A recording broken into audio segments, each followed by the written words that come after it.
This afternoon I'm going to be talking about how to deepen our resolve and not to make egocentric effort. I think that's more or less the title, isn't it? Last time I was talking about the importance of resolve, that we talk about awareness and about letting things be and not, if you like, acceptance and opening and responding and being in the moment. These things sound very Buddhist, don't they? But then we also talk about resolve, like very directed action. That's also very Buddhist. They almost sound contradictory, don't they? And I think when we think of being very directed, very determined, very disciplined, very focused, I tend to think of that as being something that we need to be quite egocentric about. We need to make an effort. I need to do this great thing that I've decided I'm going to do. Or maybe it's not as great as all that, but anyway, whatever it is, I'm deciding to do this. Therefore, I'm going to have to make choices, I'm going to have to make judgments, I'm going to have to discriminate between things, I'm going to have to favour some things over others. I'm going to have to use my mind, my thinking mind, and that sounds like business as usual. That doesn't sound so relaxed, does it? Whereas perhaps we feel, well, I'm doing that too much already, and what I need to do is be more relaxed, and that's why I need to be more aware and more accepting and less judgmental, and not struggling with the world so much, but letting it be as it is. That's what my meditation is about. You know, in the meditation, thoughts come up, tension comes up, relax it, relax the body, relax the mind, let things be, let things go, notice the thoughts in the space of awareness. Yeah, that's more of that. That sounds like where I need to go. And then the next thing you find is that you're not doing the meditation. Somehow you're not finding time for it. And you've got all these other things you need to do, and then you realise, oh, if I'm going to spend time doing this lovely meditation, I'm going to have to think about it, I'm going to have to find time, I'm going to have to make resolves, I'm going to have to keep to a discipline. You might have noticed that straight away, but you might not have noticed that strange almost a tension between those two states of mind, being very relaxed and being very determined, very decided, very resolved, and making difficult decisions, because obviously if you're spending time doing meditation, then you're not spending that time doing something else that, as you all know, there's endless things that one could be filling one's time doing, and every time you choose to do one thing, you're actually at the same time choosing not to do others, and that can be quite difficult. And that doesn't feel quite like, in order to maintain that, I have to be quite strong-minded. I might have to actually stand up against other people who have claims on my time, or think they have, and that might feel a bit selfish. And what are you going to do about that? Are you just going to treat it as another thought and relax, or are you going to investigate it to see whether that's true or not? in which case you're going to need to think, you have to reflect on that.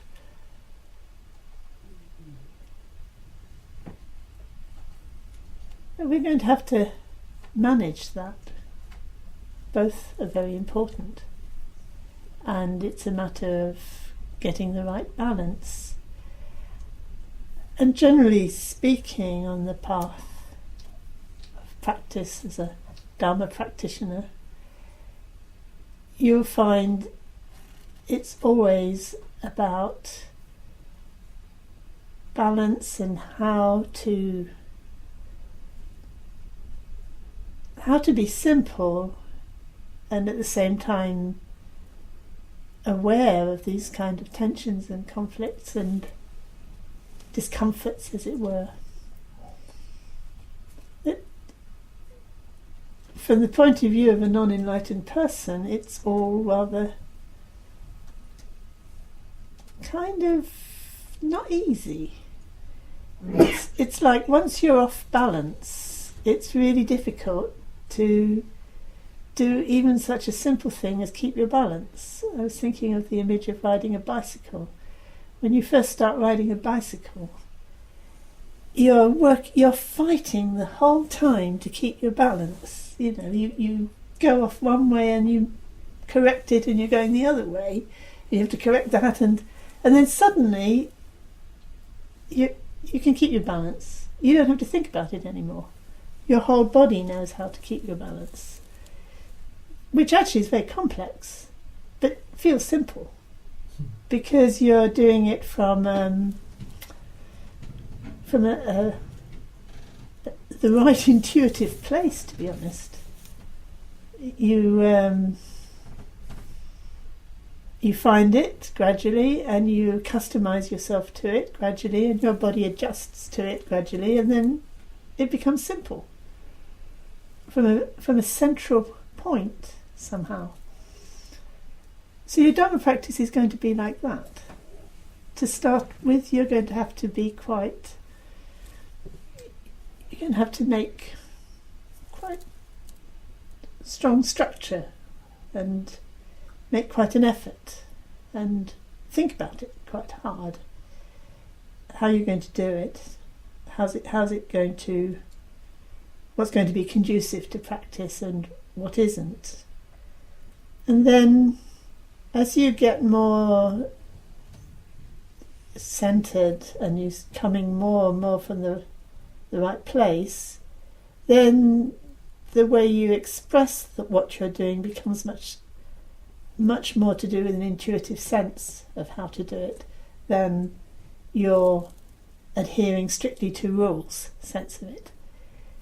But the tradition as a whole needs everything. It needs what you need at the beginning and what you need at the end. You need to cover. You need teachings that cover the whole range of the process, and therefore everyone who's listening to the teachings has to have a sense of where they are on the path and what teachings are relevant to them at that particular moment, which poses a huge problem because then it's like, then I can pick and choose. I just pick what I want and try that. So I like the idea of not having any structure, and I like the idea of being very loose and spontaneous and not having no strong judgments of good or bad, and no sense that I like it like that. And if I don't think about it too much, that works perfectly. Because whenever I read teachings that it's all beyond good and bad, and it's all beyond concepts, then I feel good, and I feel, oh yes, I'm a Buddhist, and then I don't need to think about it much after that because it's all beyond concepts. It doesn't work that easily. Nonetheless, I think for all of us it's very inspiring because we're all caught up in concepts and we don't know how to get out of it, And then if the goal and the final reality is beyond concepts, phew, intuitively I sense there's some hope then. There's some hope because it's actually beyond concepts. So that's the aspect of it that we need to not forget, and we need to come back to again and again. And at the same time, we need to be very pragmatic and realistic. That if you're growing, this is an example Bob Rinpoche gave me. If you're growing a plant in the middle of a busy street, people are walking up and down all the time, so you're trying to grow your realization of non-conceptual awareness, and the whole time it's being trodden on and walked on and knocked about. It's not going to make much progress. It's going to need something around it to fence it and defend it. So like a nice strong fence, so that people walk this way and that way and they don't actually trample it. And you could compare that with keeping some sort of resolve or discipline. So the obvious thing that we do is we take refuge. We decide, okay, the most important thing in my life is to follow the Buddha's teaching to the reality that lies beyond all suffering, beyond birth and death. That's going to be what I'm resolving. That's my resolve, that's my determination, that's my direction. Everything else will follow from that. And then as we make that resolve, it's as if the universe itself is responding, the Buddhas are responding, because that's what they want us to wish. And if we wish that, they can make that come true. So it's like slotting into something very powerful. And then it's like we then have this fence around us. That's who we are, what we are, where we're going. And there is protection. And you can look at that at all sorts of levels. There's as much sense of protection in the sense that there's a strong boundary around your world, as it were, your intention, but it's also created a world in some ways. It's created a world that's connected to the world of awakening. You've kind of got a house in the world of awakening somehow. You're there. You're part of that whole structure. And so that naturally protects you from simply being thrown here or there. Sometimes that's expressed in terms of a lineage or a tradition or an institution of some kind, like monastic vows or but not necessarily. It's the sense of connection is much deeper than that. You could say the sense of connection is formless. It doesn't have a form, but it can manifest in various forms. So you could say the tradition that we're following here doesn't really have a form, but there are lots of forms associated with it that when you see them, you know this is, it's that same lineage, it's that lineage. The lineage itself doesn't have a form, the tradition doesn't have a form, but when you see the forms that are associated with it, they're signals to you, that is that lineage. So they're signs of something that's there that's formless, they're expressions of something that's formless. And this all relates to the teachings in Discovering the Heart of Buddhism on Mandala Principle. That actually just by being a person, we are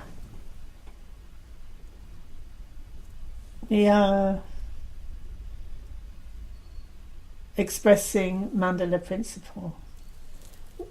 In our true essence, we're, if you like, formless. No particular form. You can see that in a everyday life. Some days, we might be well and happy, and another day we're miserable. We could lose hands, feet, faculties. Then we'd be kind of different, but we're still exactly the same person, because we're the same mandala and we've got all the same connections. And that makes us very special. Makes us, we have our own particular unique contribution or power to benefit others through our connections. There's never going to be anyone quite like you for your mother. You will always be that special person. And it doesn't have to be your mother, it could be your neighbours, it could be your friends, it could be strangers in the street. You have a particular unique connection with everybody you meet. And that gives you meaning, really. It gives you meaning, but it also gives you responsibility. That you can, through how you are, affect your whole mandala for the better, or obviously for the worse, but we won't mention that. And that has something to do with resolve as well, because when you make a resolve, like perhaps you've decided to make this big resolve to take refuge and become a follower of the Buddha, and that's going to be what your whole life is about. That is actually going to affect your whole mandala. It's going to affect everybody. Maybe some people won't even notice it, but it will have affected them very much, because whether they know it or not, they now have connection with a Buddhist, somebody who's a follower of the Buddha, which is actually affecting their karma, because until you have some connection with the teachings of awakening, it's very hard for you to gravitate towards them. But if you're in a world where you've got a friend who's actually dedicated to that path, you've got a connection to the path through that person, whether you know it or not. And if you know it, if those people know it and can even be pleased about it, you're benefiting them in a fantastic way. You could be changing their karma for lifetimes to come. So I wanted to make that point when it comes to making our resolves, that the resolve, in a sense, is coming from a place that's formless and is expressed in a form that actually is integral to your whole mandala and your whole world. So it's not simply a matter of, it's not as simple as individualism tends to be presented in the West. I mean, there's something to be said for you are an individual, and that's important. But the kind of individualism that feels I could be anything, I could do anything, if I don't succeed, it's all my fault because I'm a failure or I'm a success. I think this is pretty much sums up what we mean by individualism. People thinking in those very atomistic terms, like I'm just a separate kind of being that is somehow not integral to my situation. So that tends to lead to a lot of restlessness, because we tend to feel perhaps we're in the wrong place. I should have been somewhere else. I shouldn't have been here anyway. And that kind of undermines our resolve, and replaces what should be a natural sense of significance, the significance of your life and your being, with a sense of with a sense of insignificance and meaninglessness. Like, well, I haven't made I haven't done any great thing, therefore I can't be very significant. It's not possible. You are a being, therefore you are significant. You have endless significance. It's what you do is going to be significant. It really matters what you do. And perhaps our perception of what choices we have is not quite as not quite what we tend to think our choices are. So that's what I wanted to talk about a bit, is resolve in terms of choices.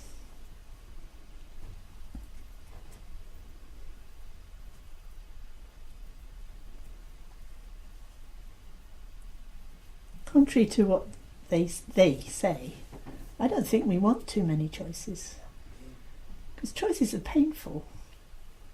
You're having to really stabilize your mandala, for it to function well.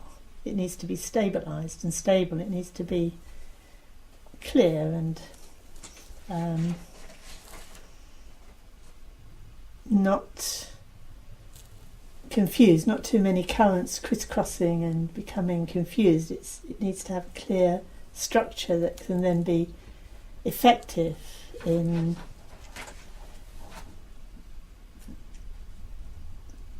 realizing your resolve, if you like. So, okay, if you've made it very clear by saying, okay, main thing in my life is taking refuge in the Buddha and following the Buddha's teachings, so now I'll orientate everything around that. Then everybody who comes in touch with it will know that's what they have to deal with, and they will orientate themselves accordingly, and you'll be able to be effective in the way you follow the path. Whereas if you kind of would like to follow the Buddha's teaching, but you never find time to really discover what they are, and you don't find time to listen to talks or to do any practice, or then you kind of, one side of you is wanting to follow the Buddha's teaching, but another side of you is choosing on a day-to-day basis to not find time to do that.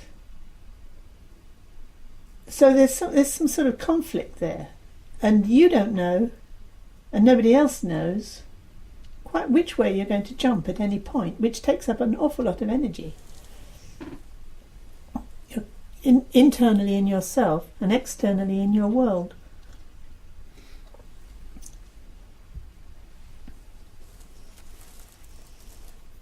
You could end up with everybody resenting you because you're taking up their energy, because you're not being clear.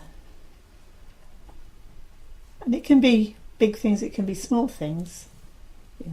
Typical small thing is using Shikpo's example of wanting to lose weight and wanting to eat cakes. If you insist that I want to eat as many cakes as I want, and I want to lose weight, then you're constantly like this. You're using a lot of energy feeling bad about being overweight, and a lot of energy sort of feeling bad about eating cakes, and you're not really doing either properly. So just make up your mind. Do you want, you can't you can't have both, so you've got to decide, okay, actually I think cakes is really important, so let's forget about beating myself up about being overweight, or no, I don't want to be overweight, that's I really don't want that, so therefore I'm going to limit cakes. And then you can you can reach some sort of clarity and manifest some kind of clarity and reap the results of what you're doing.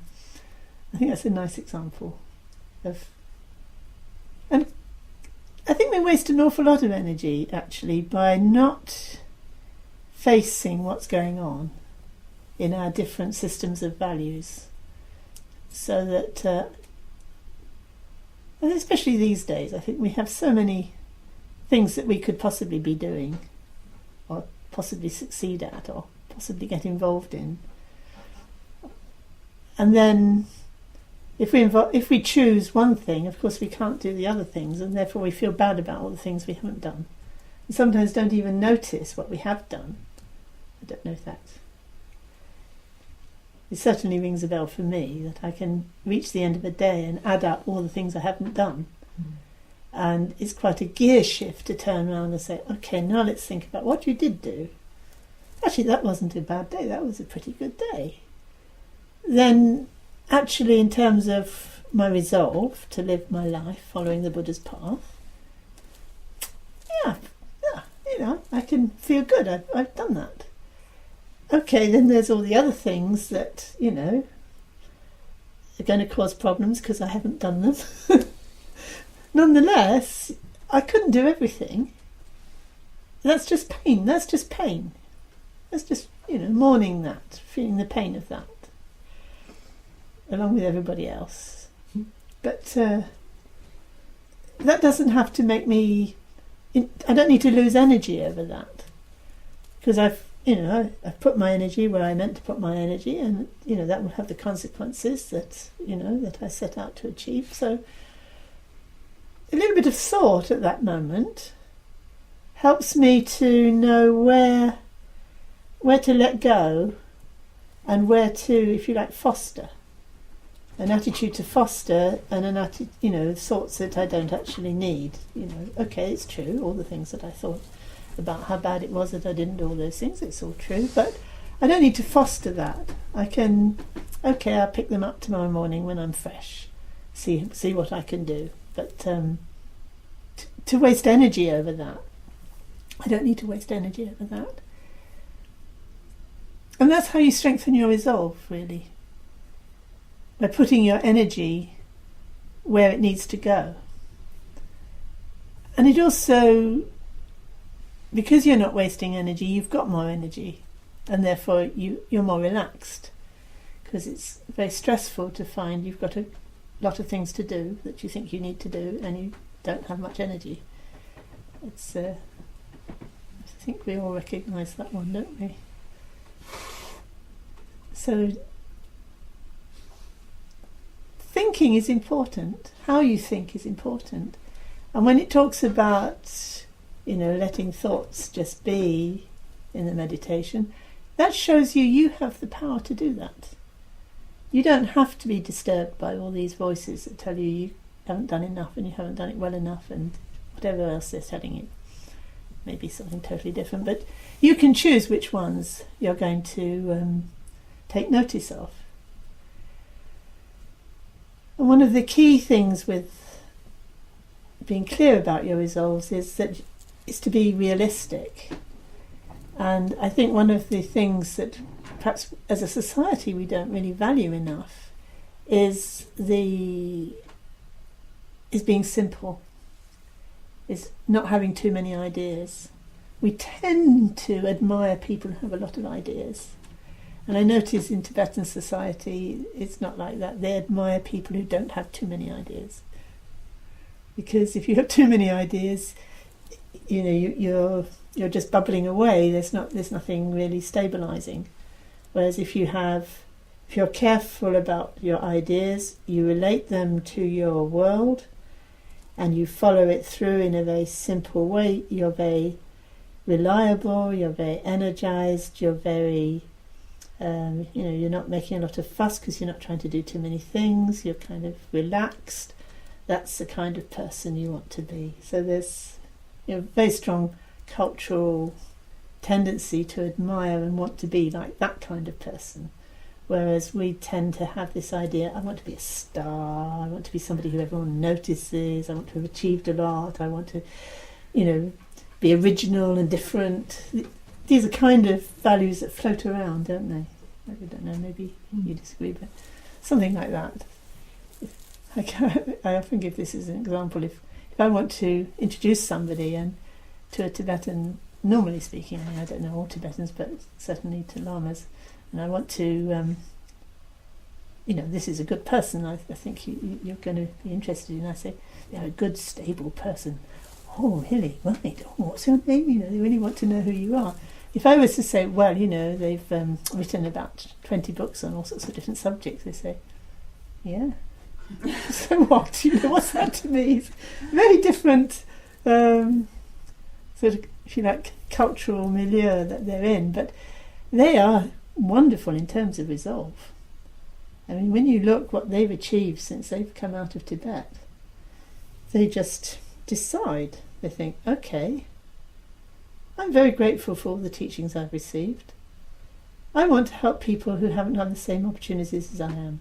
So I'm going to set up a school. Okay, they have nothing. They have no money. They've got, no contacts. But that's what they decide to do. And then, 5 or 10 years later, that's what they've got. And doing well. And they're single-minded like that. Really single-minded, but very... Yeah, they have this very strong sense of resolve. I mean, you could say it gets distorted in all sorts of ways, obviously, sometimes, sectarian ambitions and even personal ambition comes in there too and sort of gets mixed up in it. But fundamentally, they've got the sense that you can't do everything. I'm making my choices. These are my choices, and that's where I'm going. And they do it. And it's a really important quality in terms of practicing the Dharma. And then, of course, it can go over into obsessiveness, can't it? Like you decide, I'm going to build this, or whatever it is I'm going to do. And you can see that it's not realistic. And mind you, quite often things that they say they're going to do, I've thought was unrealistic and I was wrong, which is really interesting. But at some point, a project that you've set your heart on starts to, you start to wonder if you should think again about it. Whatever project it is. And then it's a matter of what are you going to use as your reference for success or failure? This is something that you've got to... It's got to be part of the resolve that you made in the first place. There has to be a reason why you made it. And that comes from, if it comes from some kind of airy-fairy place, then your project becomes some kind of obsession because, you're holding on to these ideas that you kind of not even ever really investigated. But if from the start you were coming from a very clear resolve and you knew why you were doing it, you then have a reference for whether actually it's time to call it a day. And the chances are you won't find that there's a reason to call it a day. The chances are that if it's coming from a really good place, the very fact that you're doing it is already reason enough to be doing it. It already has a power. That the fact that it succeeds or doesn't succeed is kind of not even part of it. It's the resolve itself that's the important thing. I always was struck born in Tibet when Trungpa Rinpoche realised that the Chinese were going to come and destroy the country. He decided the next thing he was going to do is build, I can't remember, was it a library or something? Seminary. Because that would be a good thing to be doing at the moment when the Dharma was destroyed in Tibet. Which I found really an interesting take on how to make your resolves. Is it a good thing in itself that I'm resolving to do and I'm putting all my energy into doing, regardless of what external circumstances allow? And then you can dedicate yourself to it, because at whatever point it's truncated, which it you're going to die suddenly, aren't you? At some point. So you probably won't have finished whatever it was you last resolved to do. But would that be a good thing to be doing at the moment I died? Would that be, and to have given yourself to that? And that, if you can live with your resolves, as I said, you're taking refuge, so you're not going to give that up until you're enlightened. So you'll always have that. And then perhaps there's other ones that you make along the way that you're not going to give up. And that's what the resolve's about. I'm not going to give up on it. And it doesn't become obsessive because it's not about the result. It's about what I'm putting into it, that I really believe in. Where it gets kind of obsessive and pig-headed is when it's really fixed to a particular result that you won't let go of. And it's causing all sorts of difficulties for your whole mandala. And that's when sort of the admiration for your single-minded resolve turns into complete frustration at your pig-headedness. It's interesting, isn't it? I was thinking about that this morning and thinking, this is a difficult topic, really. Where does that switch happen?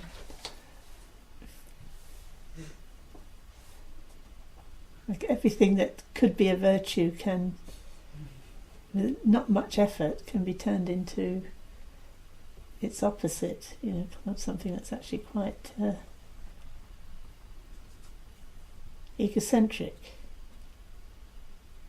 And egocentric always involves me and my idea that I'm fixated on. Whereas a resolve is, if you like, me in a much deeper sense, like my whole being and what I have to offer, and the way I'm orientating it. Like it's kind of feels completely different actually, but could sound the same, couldn't it? Like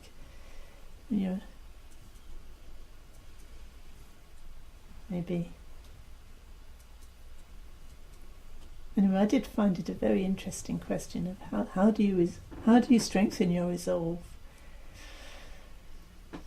and at the same time not get confused by egocentric effort.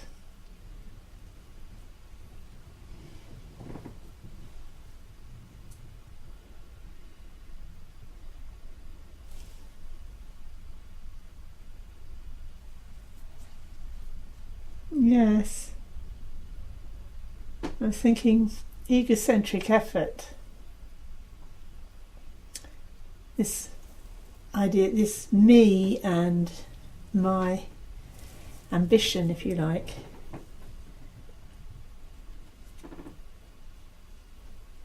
it's like that idea can become like you become dogmatic, like, okay, I've taken refuge, I've become a Buddhist.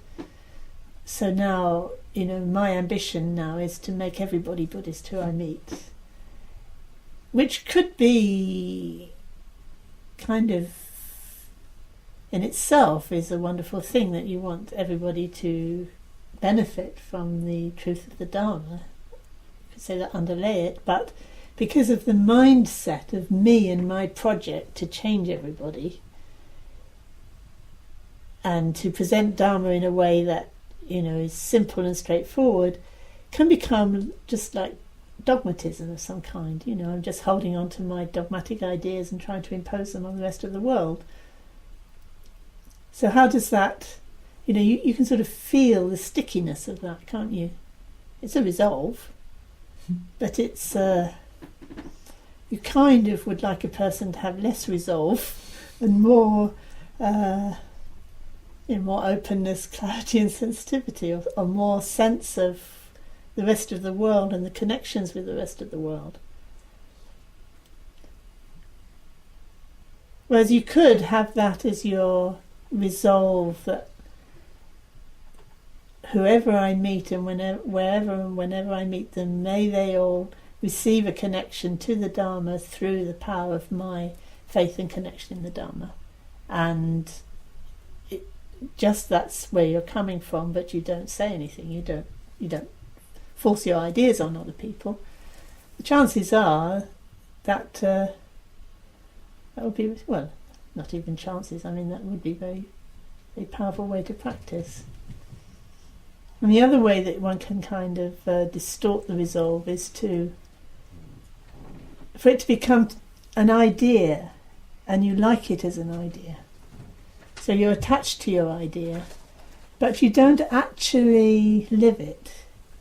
It's kind of like your idea that you keep in your pocket to take out when you like to look at it, but you don't actually change, you don't actually notice.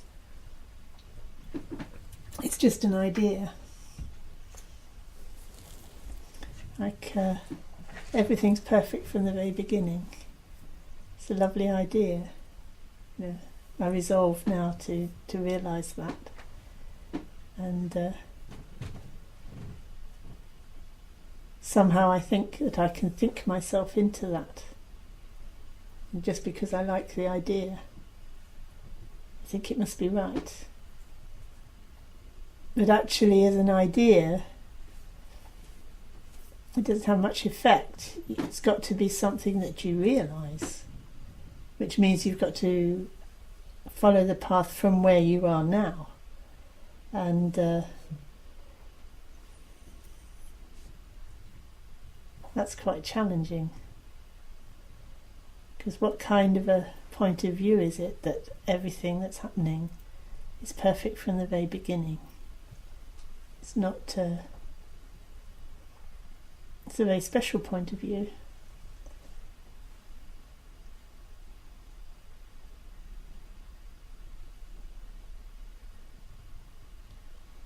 Very deep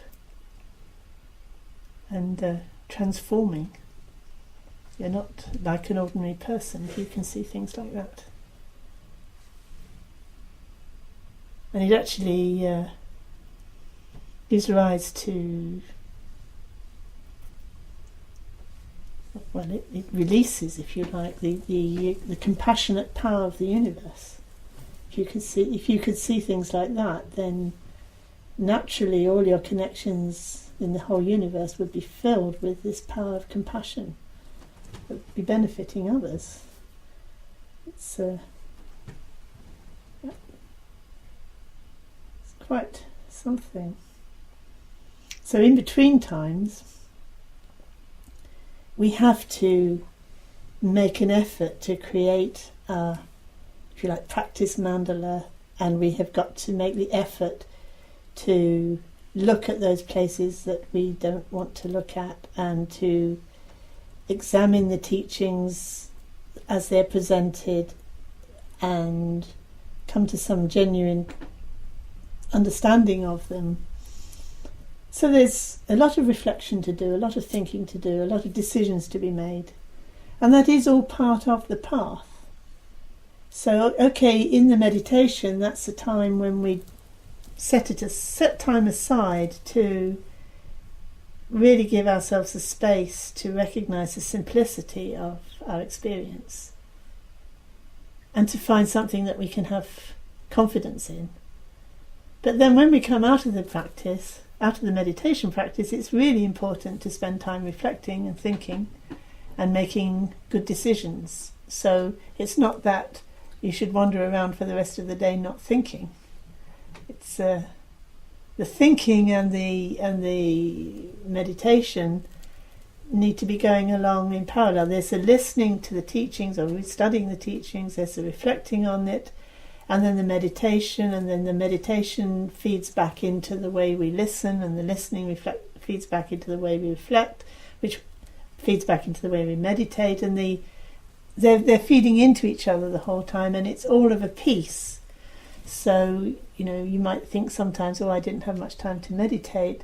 But if you spent time during the day reflecting deeply on the Dharma, or noticing things that have happened in the day and understanding them from the Dharma point of view, you are practicing Dharma. So you could be doing it all the time. And you can make a resolve to do it all the time in that sense.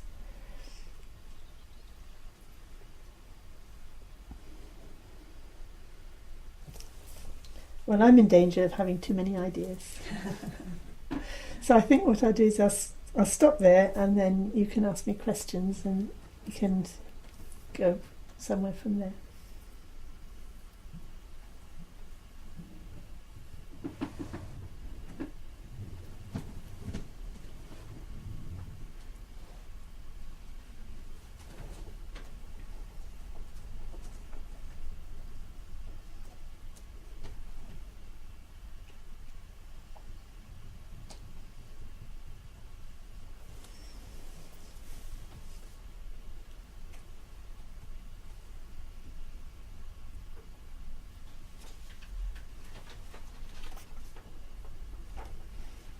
Would you say that the idea of self-discipline is a bit of a harsh idea compared to resolve? If you decide that you're going to follow some particular way of being, some behaviours as a discipline to keep yourself up to it to start with? Well, I think that's where you need to go back to why you're disciplining yourself. So you might find that when you might decide, okay, I'm going to meditate every day, and then part of you's thinking, oh, I don't know, I don't think I will, so I don't think I'll make that. Oh, and then you think, oh, I'm not very disciplined, and so are you thinking that kind of thing? Sort of battle going on with yourself? A bit of a battle, yes. Yeah. I mean, if it is a bit of a battle, are you really doing what you want to do? If it's that well, that's why you need to go back and look to yourself. Well, why do I think that I should be doing meditation every day? Why? Is it because I think then I'd be a good little girl? Or is it because I think when I don't meditate, it makes my life even worse than it would have been had I meditated? Like I really can see the benefit of it and I really want to do it. So if it's just a voice telling you, something I ought to do, it's not really important, it's just thinking. But then you need to go back into, well, what do I think I ought to be doing? And you may feel to yourself there's a reason why you want to be, you've got a resolve, but it's not that. And then why you've got that resolve, and then you put your energy into that resolve that you've got because you know why you've got it. And it might change, it might at some point develop into something else, but you don't want the drain on your energy of something that isn't really you, because that just drains your energy. It's a conflict, because one part of you wants that and this other part thinks, but you ought to want this, and then the energy's all lost. But if you think, okay, I want to do this and I can see a good reason for doing this, I put all my energy into that, then if this comes up as an idea, you can adopt it if you want. Does that make sense? Is it? Yes. Yeah. Yes, it's about being positive about why you're doing something rather than thinking of all the things you're losing. Exactly. Yeah, exactly. We waste a lot of energy. The benefits of doing something, not the negatives of what we've lost. It does. Like cake, for instance. As you said, the decision whether or not to eat cake, that's a very good, simple example. Yeah, that was Risky Shikma's one. I never noticed him wanting to give up eat cake. Yeah. But you wouldn't see yourself as depriving yourself of cake. You'd see yourself as enhancing your healthiness. Yeah, whatever it is that you want. So that's the important thing. Remember what it is that you're protecting and you want, and then thoughts that are trying to entice you away from it, they're just thoughts, feelings. But they're not going to affect you because you're very clear about what you do want. Okay. It's really, really important principle. Is the heart wish at the centre of that? That's right. That's what I'm talking about. That how do you know what it is that you want? What do you want to put your life behind? What do you want to put your energy into? It's not coming from somebody else's idea, it's coming from here. And there's something here that tells you, for example, with the cake, I really want to not have a weight problem. I don't want a weight problem. Or if it's taking refuge, I really don't want anything to get in the way of my Dharma practice. That's what's important, and I can feel, because with the cake it's because I want to feel well and energetic, and if it's Dharma practice it's because I want to do my best to end the suffering of myself and all beings. So that's why I'm doing it, and then I make a resolve that's realistic, and just keep focus on that. That's why it's so important to recognise that in your heart of hearts you do know what you want. You know it. You don't need someone else to tell you. We've got a question from Tiffany Atkinson. Mm-hmm. She said, hello, Tiffany. She says, could Lama Shenpen say a little bit more about the Buddhas being ready to help when you make your resolve? All right. Well, you have to make a distinction between us, who are quite trapped in a particular time and place, because we take it as being... We really feel we're limited by time and place, don't we? That's what we think we are. And you realise, just the idea of Buddha is, the Buddha realises what's beyond time and space, what's beyond all concepts. So there isn't anywhere that the Buddhas are not. And if my heart wish is removing suffering for myself and others, and it is, I mean, if I could do that, I would do it just like that. And my heart wish is exactly what the Buddha's heart wish is, and the Buddha's heart wish is unimpeded, just wishes to remove the suffering of others, because it doesn't have any suffering itself. So that's complete, all-pervasive love. So as soon as I orientate myself towards that, it's complete reality. That is what the universe, if you like, that's what the whole of reality wants for me.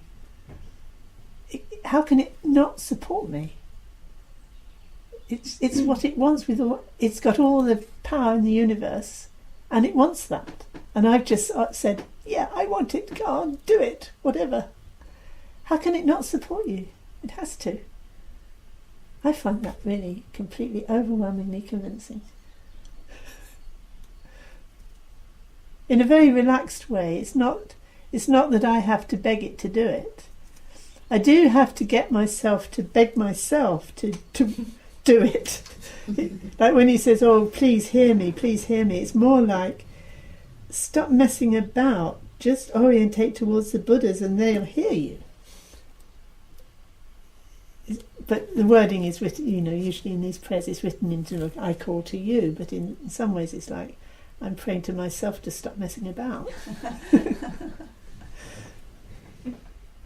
Just open out, just be simple, just let it come through me. I hope that does that answer Tiffany's question. She says it's wonderful. Okay. Tony Allen has also asked whether it's a... Hi, Tony. It's strengthening one's resolve. Is it a kind of chicken and egg situation where the more Dharma you study, the more heart-based one's resolve becomes, i.e. ultimately to bring all beings, bring happiness to all beings? Yeah, as one's understanding deepens, because if you've got no understanding at all, it's very difficult to make an intelligent resolve. Then as you understand better, your resolve becomes more honed to reality. So then it's, obviously you're not losing any energy. If it's not honed to reality, if it's cross purposes, then it's losing energy all the time. But if it's completely in line with reality, it's got boundless energy.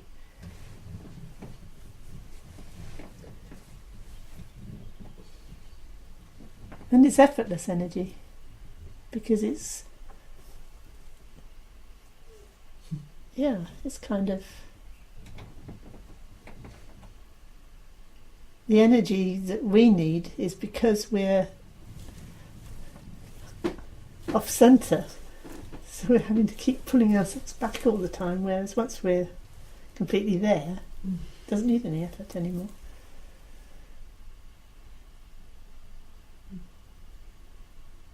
Was that the answer to it? I mean, I'm speaking for him. it addressed his question. It's fun, isn't it? Hello, everybody who's there. So, helps increase our faith in the interpenetration of all time and place, doesn't it? You've got people in the room who are physically not in the room. I mean, all Western, all these modern gadgets are demonstrating that, aren't they? That's what Kemp Rinpoche said when he first came to the West. In the old days, we only had about, 8 or 10 examples of illusion. You've got loads, and that was about 30, 40 years ago. Now we've got even more. Were you, Sandy? Yeah.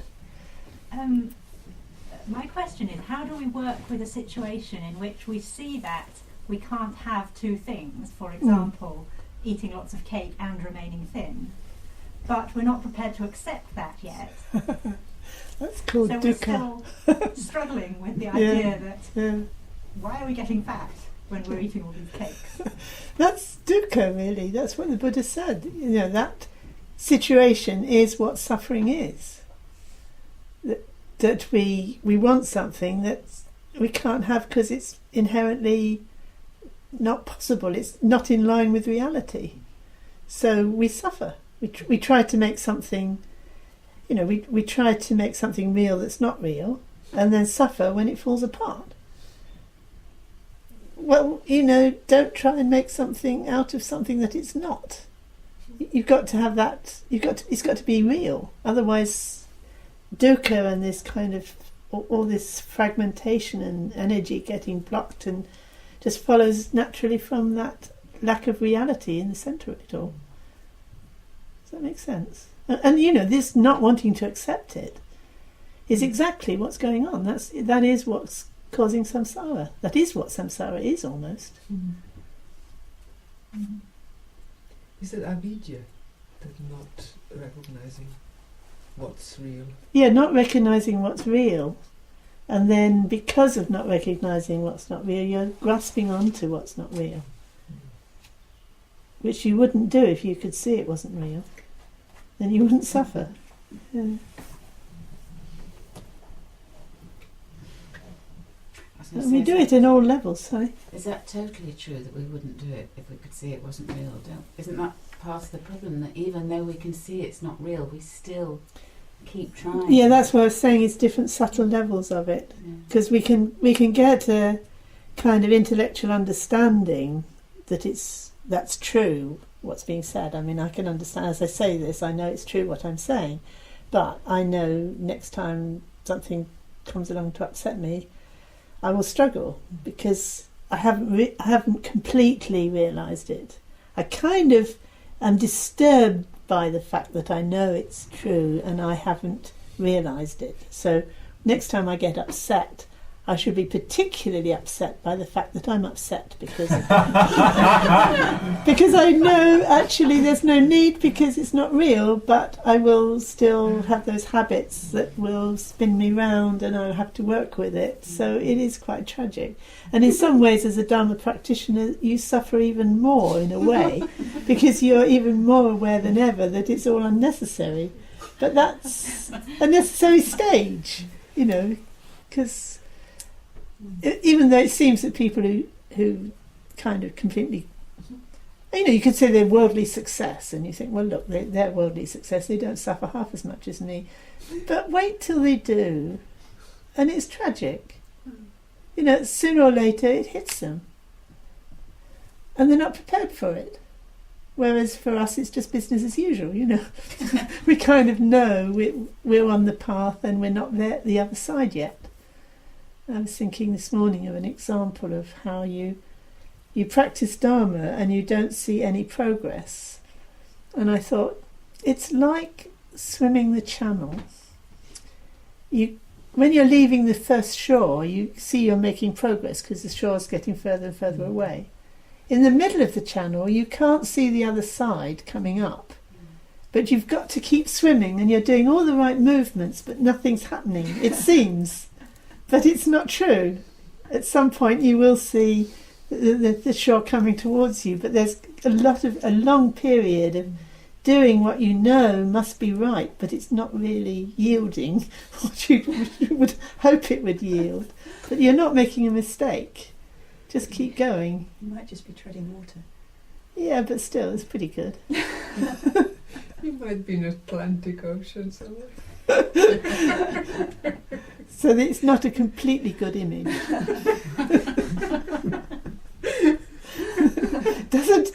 It doesn't work on all aspects. As Khenpo Rinpoche said, if it did work in all aspects, it wouldn't be an image, it would be the thing itself. It's true, isn't it? So one more question. This is from somebody called Jackie Porter Smith, Mm-hmm. who said that Hello, Jackie. there's so much Dharma available these days that it can be overwhelming to make Yes. a choice. So Yes. what to do? It's interesting, it's a question that I had in mind this morning when I was thinking about this talk.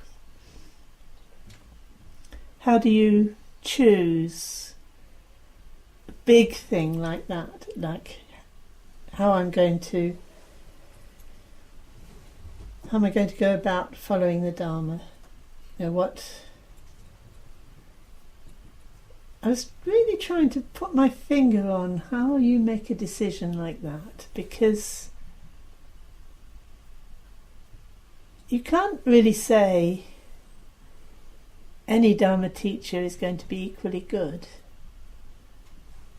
You can't say, some people who are teaching Dharma or seem to be teaching Dharma might actually be getting it quite seriously wrong. I was thinking of the story of Angulimala, and he's obeying his teacher who was telling him to kill. And yet he was a very good disciple, and then when he met the Buddha told him to stop killing, and he did, and he quickly became enlightened. So the question then is, should I spend a lot of time examining lots of different teachers and deciding which is the best? From an ignorant point of view, where I don't even know how I would tell what was the best? Or do I just start somewhere and then be a good disciple, and then through the blessing of the Buddhas, they will make sure that I end up in the right place? I think I'd go for the second one, really. Start somewhere and work with that, like the Buddha did, really. He met spiritual teachers, they had good reputations, and he followed their teaching, until he had learnt everything he could from them, before saying, and then they said, okay, that's it, I can't teach you anymore. Then he said, okay, well, I'll go off and, I haven't reached the goal yet. But he always kept that very strong sense of connection with those teachers, and when he became enlightened, he wanted first of all to go and repay their kindness. So I think it is a risky business, and you're going to have to go by some kind of intuitive sense of somebody it needs to be a person, somebody that you trust. And then you're going to have to work with them and hope it works out, and there's no guarantee it will. But I think if you're following the teaching in a genuine way, something will work out. There's the connections that are there for you, that have brought you into Dharma, will somehow draw you to where you need to be eventually. I don't think it's a very satisfactory answer, but then I think it would be wrong to say this was an easy thing to answer. It's like, how do you know who you should marry? It's funny, isn't it? How would you begin to say? Well, you test them out first and see whether they're good. It doesn't work like that, does it? By the time you tested them out, they'd have run off.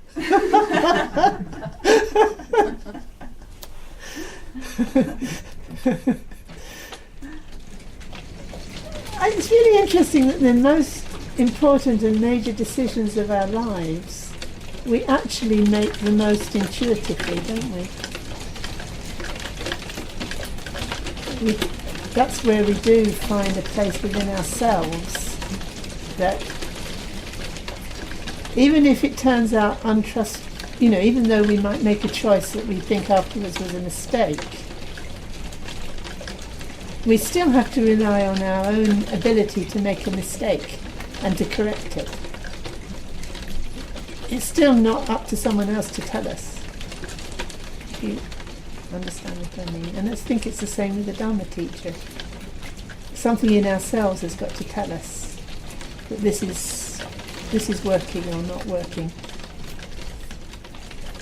And it's tricky to say that, because once you've said that, it sounds like I don't need to have particular commitment because I'm just there to judge the teacher. In which case you're not particularly open to the teacher, so you won't really get much benefit.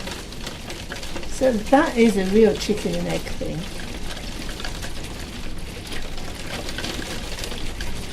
That wasn't a very helpful answer, I'm afraid. But at least I empathised with the question.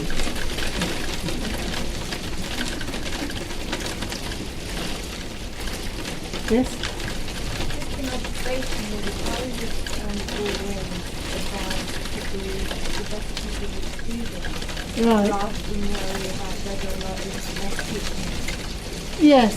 It's more or less what I'm So saying, go in isn't with it? a commitment to yourself to get the best out of Yes. for your own, Yes. from your own perspective. That's one Rather way than of... be judgmental of what the teachers are presenting. Just be a good student. That's basically what I'm saying is our only option in the end, but it's not a fail-safe thing. It's not that actually there's not such a thing as teachers who are actually, not really, what can you say, who are making some kind of serious mistake that you could be misled by. I wish I could say that is never the case, but when you think about it, how can that be the case when there's actually no limit to who could set themselves up as a teacher? So obviously you've got to use some kind of criteria for deciding whether somebody is likely to be a person that's reliable or not.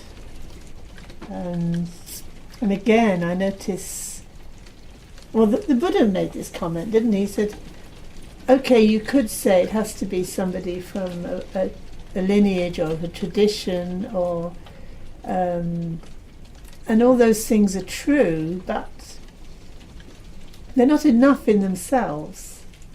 And he ended up saying that you want to find a teacher who not only knows the truth but has realised it themselves, and that truth has to not be just any old truth, but it has to be very hard and difficult to understand truth, which that's quite a lot to go on, isn't it? So if it's something that's actually very easy, sort of very simple, like breathe deeply and relax, it's kind of very simple and quite easy to teach, but that isn't actually what it's going to sound like when you hear the Dharma. The Dharma is going to sound like something quite really difficult to realise. That's a clue. But then anybody can talk in an enigmatic and difficult way and say, well, the reason you don't understand is because you're so, it's difficult, but in fact they're just talking nonsense. So I've thought about this a lot, and I can't find any answer that you can't find the opposite, that it's also not true.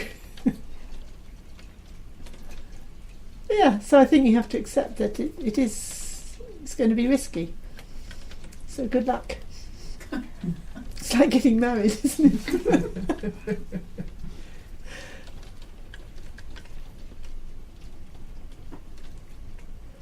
Well, That was nice, wasn't it, having questions from people who are not in the room? I enjoyed that, thank you.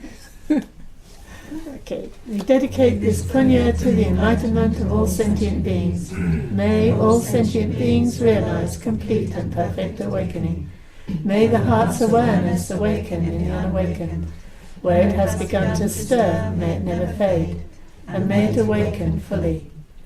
Chanchu Samni Rinpoche Mache Banam Jejeje Jeba Nyamba Mabadam Konne Kondu Balwasho Chanchu Samni Rinpoche Mache Banam Jejeje Jeba Nyamba Mabadam Konne Kondu Balwasho Chanchu Samni Rinpoche Mache Banam Jejeje Jeba Nyamba Mabadam Konne Kondu Balwasho. Well, thank you, Dashi, for setting that up. And I was going to try and relate what I said today to the precepts, but I forgot. But actually, if you think about it, it does relate to the precepts very much. And I think, is it tomorrow that the course starts? There's an online course starting on the precepts tomorrow, so I just wanted to make this connection with those students who are on that course, saying that this is relevant to the precepts. You know, like why do we take the precepts, and the spirit behind them, and how to make sure that they are we're keeping the precepts in order to follow our own resolve that we're making within ourselves, rather than as rules that imposed from outside that we get kind of legalistic about. Because as Mahayana practitioners, there's a big shift from the sense of I keep the letter of the precept into much more a sense of keeping the spirit of the precept. So I'm sure that will come up in your discussions over the weeks to come. Okay, thank you.